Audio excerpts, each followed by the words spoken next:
Veterans Day is a day we observe veterans, right? We celebrate veterans and we honor them, right, from all military branches. And as I've grown older myself, I've learned to appreciate this day much more every single year. And especially now that I'm a veteran, it becomes more profound and more special for me every single year. So this is a day you can, you walk, I mean, you see this a lot, but you walk around, you go to parades and events, and you see men and women walking around. They have these hats on, adorned with their military branch, Army, Navy, Air Force, Marines, Coast Guard, their unit, from that they served in, campaign like Vietnam, Korea, things like that. And they're walking around all over the place, and it's a visible mark, right? It marks them as a veteran. And when a person joins the military, it leaves a mark in them that isn't visible, right? It can be, but most of the time it isn't, and it's a very profound and deep mark. And every veteran's mark is different, and it's unique to them, right? And it never goes away. And it could be a manner of speaking. It could be the way that person addresses other people. It could be the way that they walk, right? Maybe they carry themselves a little bit more upright, than they used to. But a veteran will pick up those habits and those marks, right? They never fade away. So this Veterans Day is especially, I'm gonna come back to that point a little bit later, but this Veterans Day is especially notable for me because my dad, my favorite veteran, my dad, died in June of this year, and he was 81 years old. And it was always cool on Veterans Day when I would call him up and I would say, "Dad, thank you for your service," and he would say, "And thank you for your service." So this kind of cool bond that my dad and I had that was just awesome, really cool. So my dad, he joined the Army in 1957. He was straight out of high school. He told me that he was walking around in Mount Vernon, Ohio, downtown, and he, on a whim, went to the recruiter's office and signed up, and then he went home and told his mom what he did. And so he went to his basic training tech school and eventually got stationed in Korea in 1958. And what's really cool about that is that 42 years later, I was in the Army and stationed in Korea. So we kind of had that special bond, right? We shared some of that mark, that I was talking about earlier.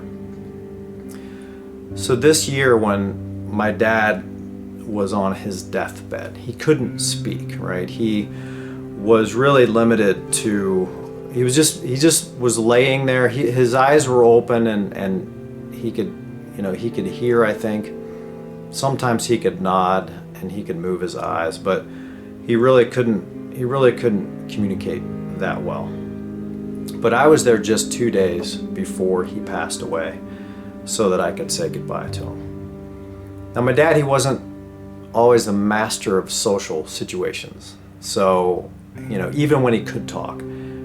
So I was there and I basically had to carry the conversation, which that's fine. But, it's a little awkward. You're sitting there with your dad on his deathbed.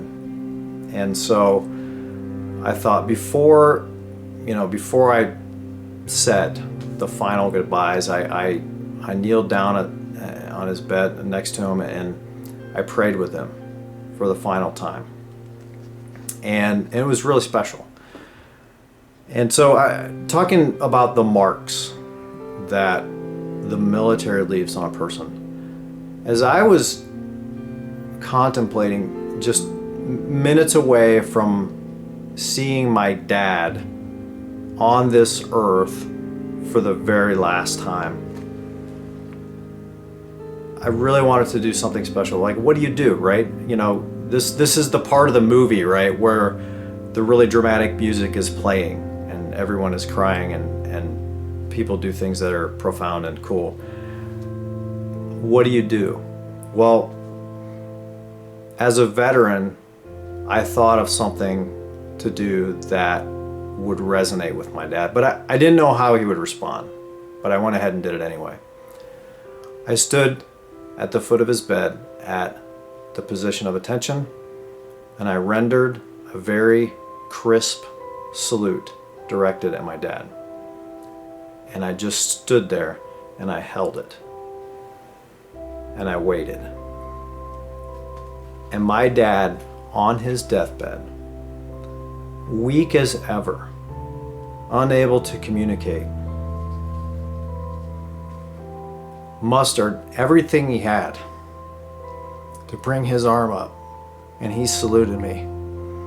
And he held it, and he dropped his salute, and I dropped mine. And then I said my final goodbyes, and I left. And that made me think of that the military leaves a mark in you that never fades away. Even when you leave the military, it doesn't leave you. And that's one of the reasons why we celebrate Veterans Day, because it's those marks that those veterans, they bear that every single day, even after they get out. And every veteran has a different mark, a different thing that they bear. That's why that we celebrate Veterans Day, because of the marks that they bear, the sacrifices that they've made and continue to make for us, for our freedoms, and for our way of life. And so veterans, thank you for your service.